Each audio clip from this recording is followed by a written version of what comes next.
Assalamualaikum. My name is Asfania Rahim, a teenager at 1874.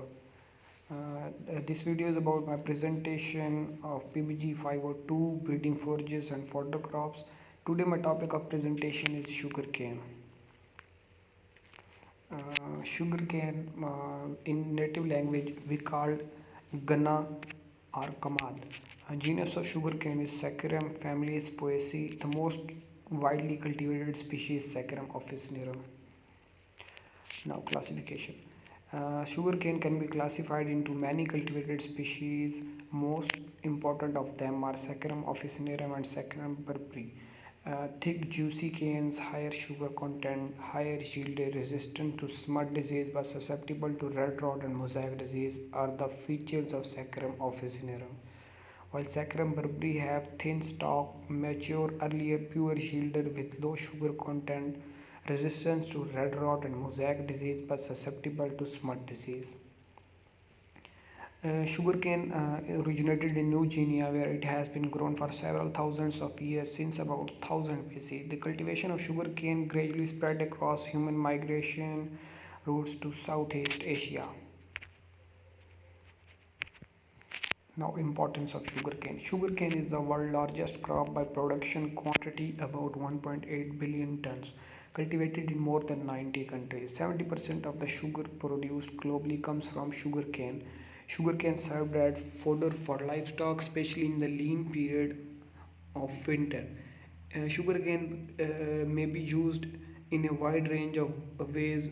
Sugarcane stalk can be grazed, cut for cut and carry system, or directly chopped in the field for further used in the green farm or for silage purpose. In Pakistan, 710.93 thousand hectares were planted in 2019-18. Here we can see that a photo of sugarcane plant is displayed. There are three portions of sugarcane plant: dry leaf, stalk, green top. Stalk is used to extract sugarcane juice, sugar, or jaggery. Jaggery we called jaggery gourd. Sugarcane top is used as green fodder in the sugar growing belt. Actually, green top are obtained in exchange of harvesting work by labor. Dry leaves may be used hay with winter fodders like berseem for palatability. Dry leaves can also be a rooter weight in soil to maximize the organic matter in soil. Nutritional. This nutritional chart is about sugarcane top because mostly we use sugarcane top as fodder purpose. In somewhere, in some villages, some farmer use that practice that whole sugarcane is cultivated and used for fodder purpose. Dry matter is 30%, protein content is 6%, fiber is 30%, 0.16% phosphorus and 0.46% calcium. The quality of sugarcane top varies considerably depending upon variety, age, growing condition and management practices. Sugarcane tops and particularly immature stocks are highly palatable to livestock with good intake characteristics because it is too sweet. However, because of low protein content, its use as sole food in ruminant diet is limited. So mostly farmers use grain with sugarcane fodder.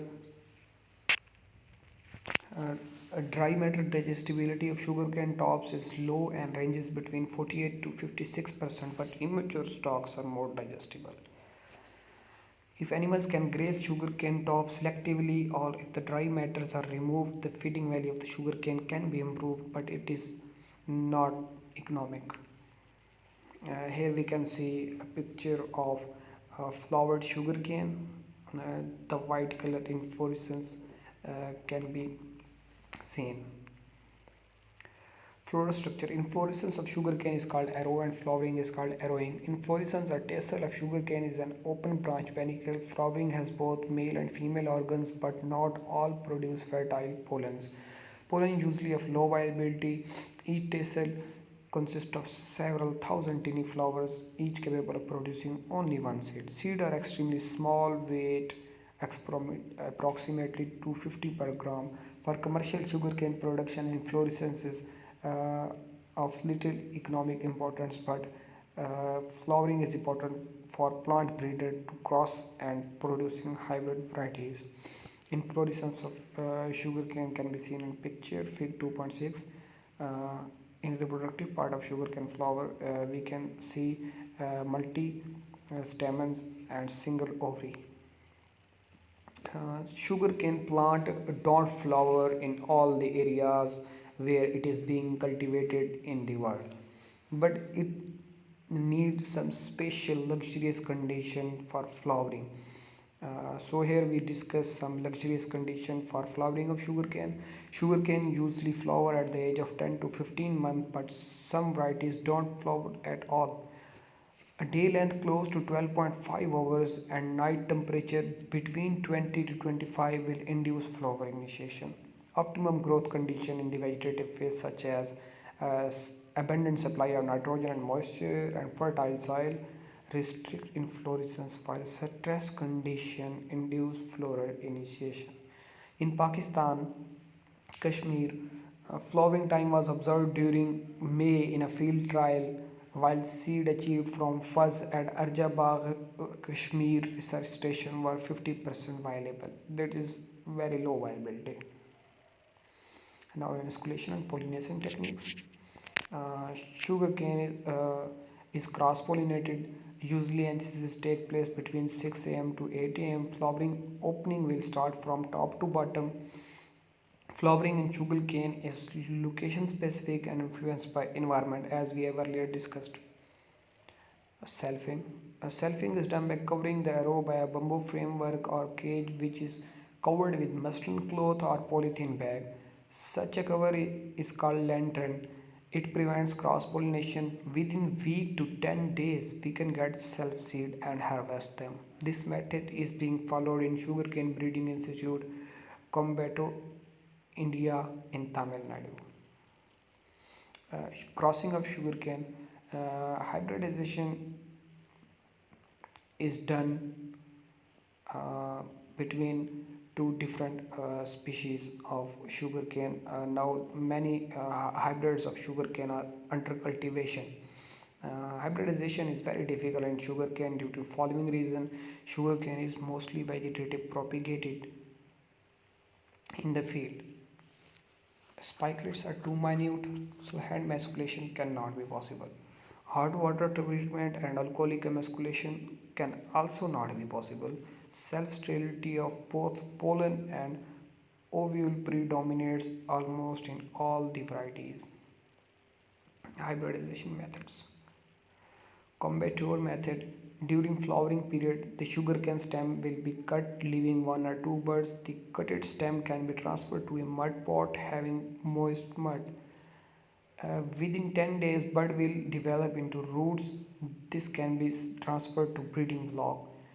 In breeding block, the male and female plant are covered with common lantern. Free shedding pollens over female plant will occur. We will harvest both self and cross seed from the female parent. Now the question arises how we will distinguish between self and cross seed, because we need only cross seed. We can identify by chromosome number by raising it in and nursery and retaining only cross seeds. Next one is marketing method. This is quite simple and similar to combative method. During flowering, cut is made around this stem and tie a polythene bag with soil medium. The bud near cut give rise to roots just in air layering. This can be cut and placed in breeding block. Other procedure is same as in combatro method. Sugarcane improvement in history.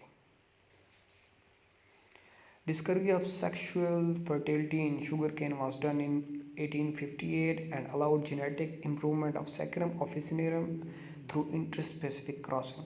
In 1880, innovative Dutch breeders developed the concept of interspecies hybridization as a means of seeking resistance from basic germplasm.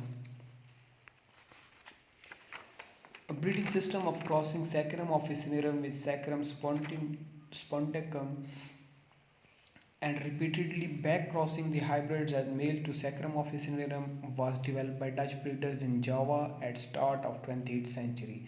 This whole process is called novelization, and novelization has great importance in the breeding history of sugarcane. Most sugarcane clones grown commercially are hybrid of Saccharum officinarum and Saccharum spontium.